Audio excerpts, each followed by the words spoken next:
So how do you access the Apple Watch workout on the iPhone? So let me show you how exactly it works. If you're new here on this channel, consider subscribing for the next upcoming tutorials and videos like this one. So the Apple Watch can actually track your workouts of any sort of activity. And yeah, you can see it on the watch and start it and track it there. But once you stop and end the workout, it will automatically be synced with your iPhone. You'll be able to find it inside of the fitness app, which as well shares the same icon of 3 rings.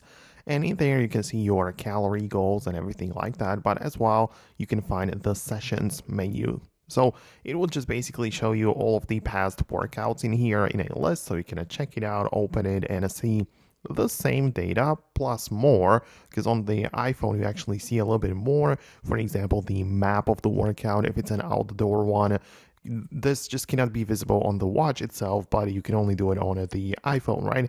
So I guess this is useful. You can find it in here and see all of the workouts. However, there is also the health application on the iPhone, which also uses the same data.